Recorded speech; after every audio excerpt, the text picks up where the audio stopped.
In October of 2013, a vibrant young woman stepped into a luxury apartment building on Milwaukee's east side and simply vanished. Kelly Dwyer, 27 years old, was last captured on surveillance cameras entering her date's 18th floor residence in the early morning hours. She was never seen leaving.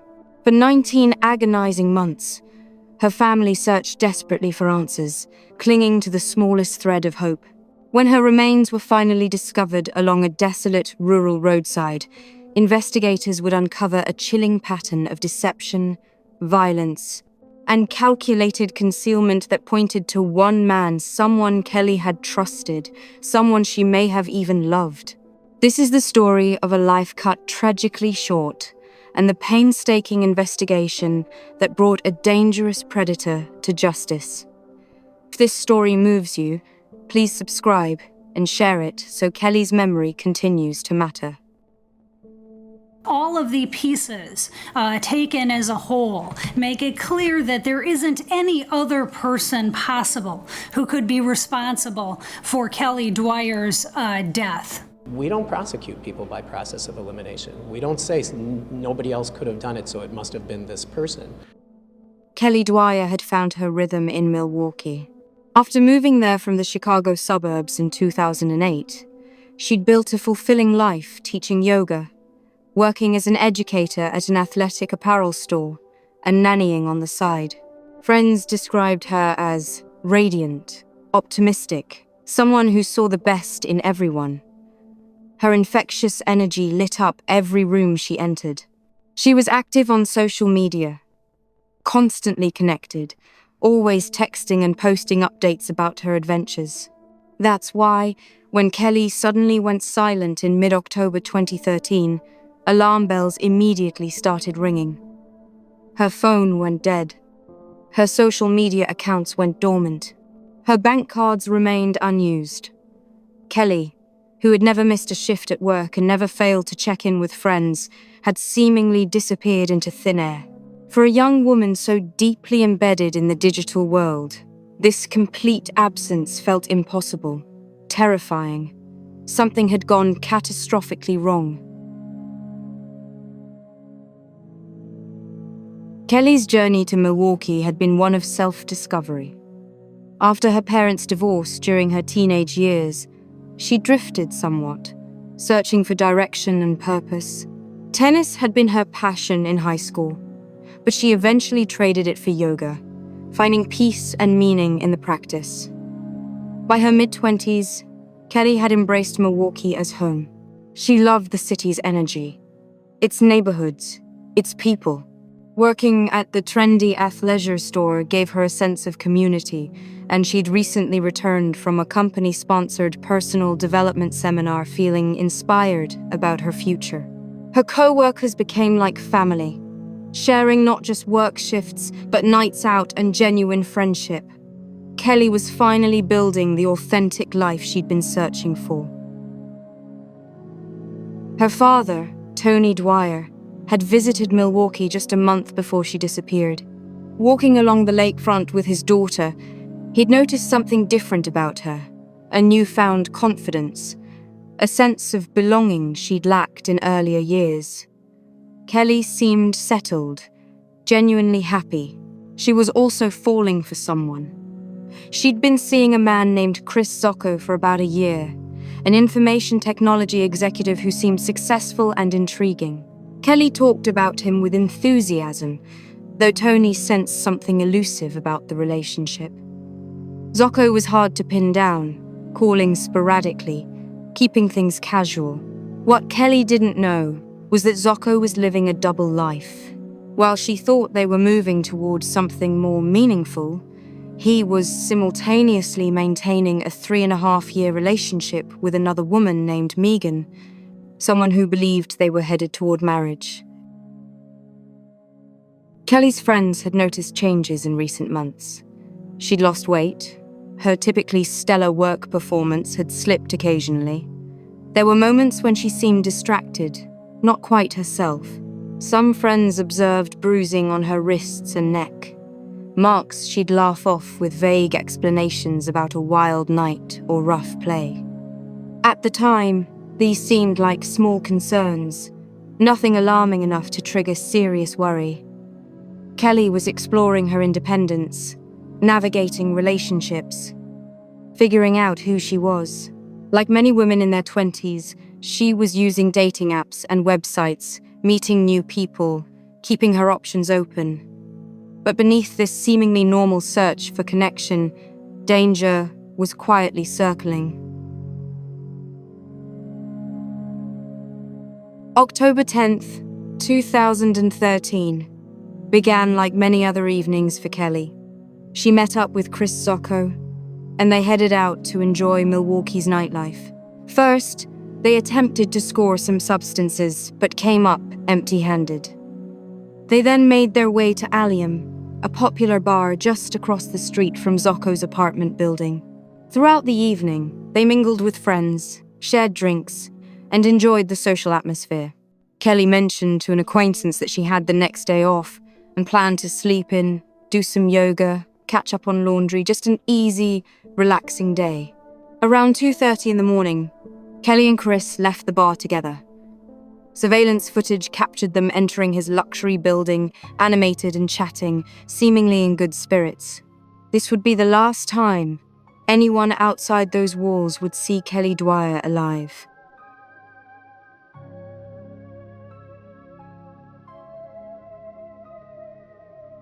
According to Zocco's later statements to police, they returned to his apartment and consumed drugs together before engaging in intimacy. He claimed they both passed out afterward, and that Kelly left his apartment voluntarily around 9 o'clock the following morning. He said he heard the door click shut behind her. It was a simple story, straightforward and plausible, except it was a lie. The building's extensive surveillance system, equipped with 28 cameras covering entrances, exits, and common areas, never captured Kelly leaving. Not at 9 in the morning, not at any time afterward. She had walked into that building and simply ceased to exist in any visible way. Investigators would later theorize that between the early morning hours when Kelly arrived and mid-morning on October 11th, something terrible happened inside Zocco's apartment, something that cost Kelly her life. The evidence suggests that during a sexual encounter, Zocco strangled Kelly, either intentionally or through reckless disregard for her safety. This wasn't an isolated incident of dangerous behavior. Investigators would eventually interview multiple women from Zocco's past, and their testimonies painted a disturbing picture. Several ex-girlfriends described a pattern of increasingly aggressive and violent sexual conduct. Zocco would ignore safe words, push boundaries without consent, and derive pleasure from bringing partners to the brink of unconsciousness through strangulation. One woman recounted an assault so terrifying she feared for her life. Another obtained a restraining order after ending their relationship. These weren't consensual explorations, they were violations disguised as intimacy. On that October morning, what may have started as a consensual encounter turned deadly. Kelly couldn't breathe. She struggled. And Zocco didn't stop. When it was over, Kelly Dwyer was dead at 27 years old. When Kelly failed to show up for her shift on October 12th, her concerned co-workers immediately tried reaching her. Calls went straight to voicemail. Text messages went unanswered. This wasn't like Kelly at all. Her boss, Karen, managed to get Zocco's contact information and left him a message. He called back later, sounding unconcerned, suggesting maybe Kelly was upset with him about something. But as hours turned into a full day with no sign of Kelly, no social media activity, no financial transactions, the situation escalated from worrying to alarming. A missing person investigation was launched. Tama Ponton is live on Milwaukee's east side with the details just in overnight. Tama? Well, we have just learned in the last hour that Kelly Dwyer's mother plans to come to Milwaukee today and meet with the police between 10:30 and 11 o'clock, and they do plan to speak to the media. We will keep you covered on what happened. This is one of the many posters hanging up in numerous businesses here on the east side of Milwaukee as the search for Dwyer continues. Now, this is the apartment building here at the intersection of Windsor and Prospect where Dwyer was last seen. Now, authorities have been searching for Kelly Dwyer. This is the most awful, incredibly horrible thing anyone could ever go through. I don't know where my baby is. Kelly's family and friends began distributing flyers throughout Milwaukee's east side, desperately hoping someone had seen her. The vibrant young woman with the infectious smile was suddenly the face on posters taped to every storefront and lamppost. Detective Tammy Tremel McLean arrived at Zocco's apartment building to review the surveillance footage. Frame by frame, she watched Kelly enter with Zocco in the early morning darkness. But no matter how many times investigators reviewed every camera angle, every exit, every timestamp, Kelly never appeared leaving the building. The impossibility of this was staggering. Where could she have gone? While interviewing Zocco in his apartment, Tremel McLean received a text from a colleague downstairs reviewing the footage. She doesn't come out. That single message transformed Zocco from a witness into a suspect. During the interview, Zocco seemed more interested in deflecting attention than showing genuine concern. He mentioned Kelly dated other men she'd met online, suggesting investigators should look elsewhere. His casual demeanor felt wrong, inappropriate given the circumstances. Because Zocco admitted to drug use with Kelly that night, investigators obtained a search warrant for his apartment. What they discovered was far more disturbing than simple drug possession. They found various illicit substances scattered throughout, but also something that made their blood run cold. Video footage on Zocco's phone showing Kelly in severe distress during a sexual act just 3 weeks before her disappearance. She was bound, blindfolded, struggling to breathe, straining desperately for air. Additional photographs showed Kelly appearing completely unconscious on Zocco's bed. The bathroom told its own story. The shower curtain had been violently torn from its hooks and was missing entirely. The room reeked of bleach. Decorative towels and a bath mat that should have been there were gone. Zocco was arrested for drug possession, giving investigators time to dig deeper. A cadaver dog named Molly was brought in to search Zocco's apartment and the building. The dog's alerts were unmistakable and chilling. She indicated the presence of decomposition in Zocco's master bedroom, specifically on his bed. She alerted in the guest bathroom where the shower curtain was missing. She alerted near the trash chute on his floor. Down in the parking garage, she alerted at Zocco's parking spot and inside his vehicle, particularly the trunk area. The trained dog, with an exceptional accuracy record, was telling investigators exactly what they feared. Kelly had died in that apartment, and her body had been moved through the building to Zocco's car. But where was she now? That question would haunt investigators for the next year and a half. Zocco's longtime girlfriend, Megan, came forward after seeing news of his arrest. She provided crucial information about the days following Kelly's disappearance. On October 11th, Zocco was supposed to meet Megan for dinner at 7:30, but arrived over an hour late, appearing agitated and nervous, constantly fidgeting with his phone. That night, he slept restlessly, sweating so profusely that Megan had to change the sheets, something she found extremely unusual. The following morning, Zocco left early, claiming he was driving 80 miles to a specialty cheese shop called the Mouse House near Madison to purchase a particular type of pepper jack for Megan's visiting parents. This explanation made little sense. Wisconsin has countless cheese shops, including several much closer to Milwaukee. Why drive 160 miles round trip for cheese? Investigators believed they knew the answer. Zocco needed to dispose of Kelly's body. Cell phone records revealed Zocco had removed his SIM card for 17 consecutive hours, effectively making himself untraceable during the critical period when investigators believe he was transporting and dumping Kelly's remains.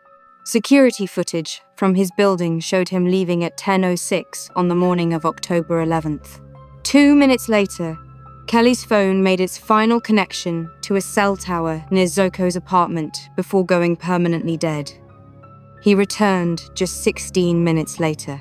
Investigators believe during this brief window, he disposed of Kelly's phone, likely throwing it in the nearby Milwaukee River. Later that same day, he made multiple trips to his car, loading items. At 6:16 that evening, he drove to his mother's house, ostensibly to drop off sports equipment, though his mother would later deny ever seeing the large golf travel bag that Megan and investigators knew had been in his apartment. While at Megan's overnight, Zocco's car sat parked on the street.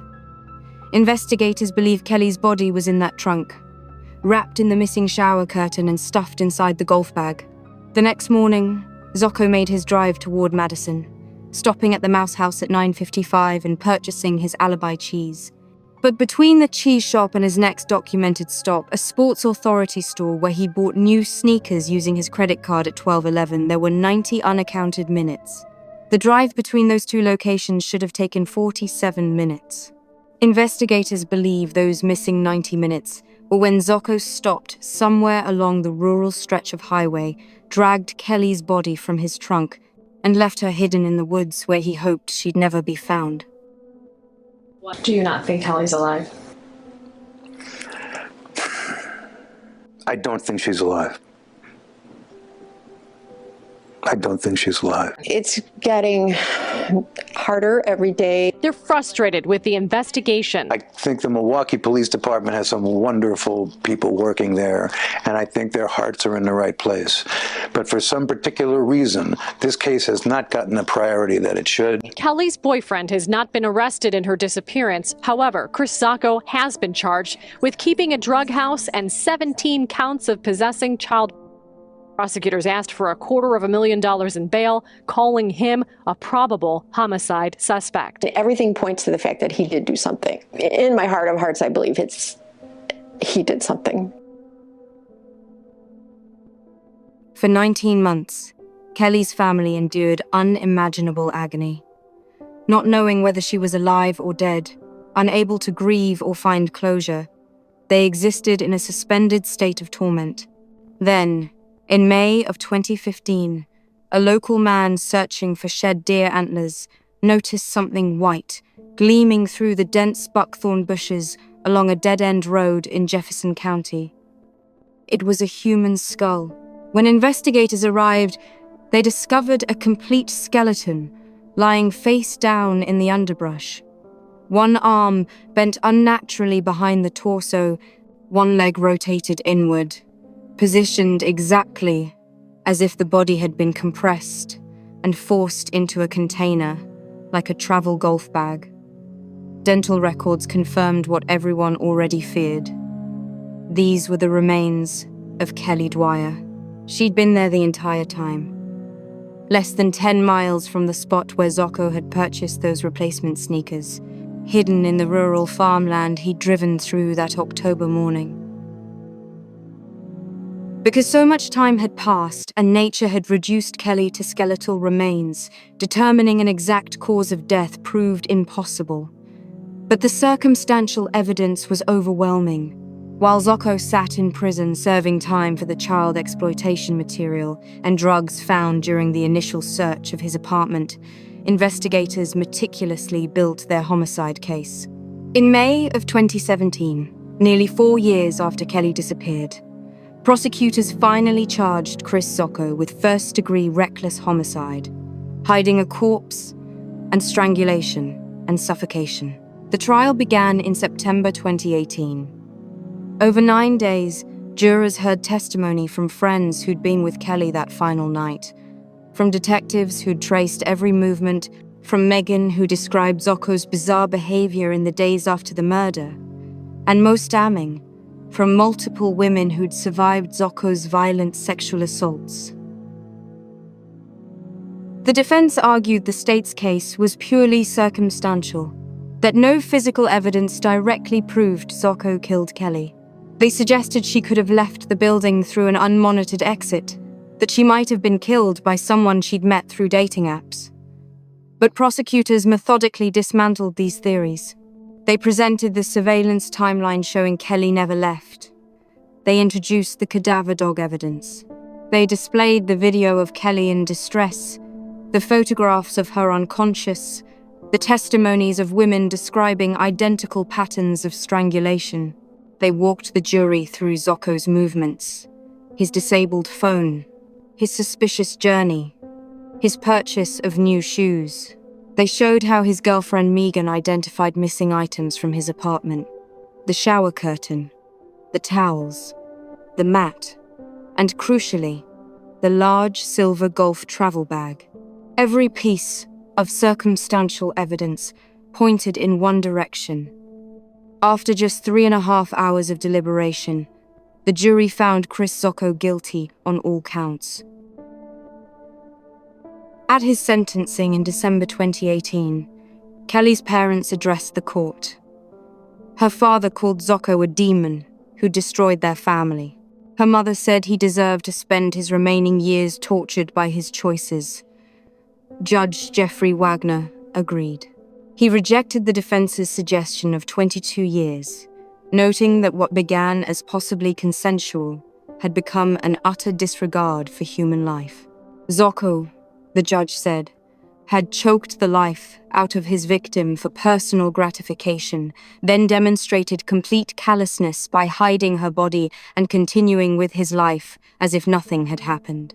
Wagner sentenced him to 31 years in prison for the murder charges, consecutive to the 19 years he was already serving for the earlier convictions. Zocco would be 90 years old before becoming eligible for release. He appealed his convictions multiple times, claiming insufficient evidence, improper searches, and trial errors. Every appeal was denied. In 2023, the Wisconsin Court of Appeals affirmed his convictions, finding the evidence more than sufficient to support the jury's verdict.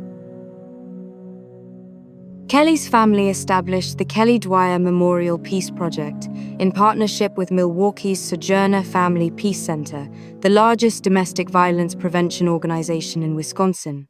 Rather than holding a traditional memorial service, the Dwyers channeled their grief into helping other women escape violent situations. They matched donations up to $10,000, creating a lasting legacy that transforms Kelly's tragedy into hope for survivors. The Sojourner Center serves nearly 10,000 clients annually, providing crisis housing, advocacy, counseling, and support for families fleeing violence. Kelly's memory lives on in every woman who finds safety through those doors, every child who escapes an abusive home, every life rebuilt from the ashes of trauma. Kelly Dwyer's mother has spoken about the profound isolation that follows such a loss. She withdrew from work, from friends, from the world that continued spinning while hers had stopped. "There's no moving on from something like this," she explained. "Only a new normal that brings excruciating pain every single day." For Tony Dwyer, Kelly's father, the loss of his firstborn daughter left a permanent void.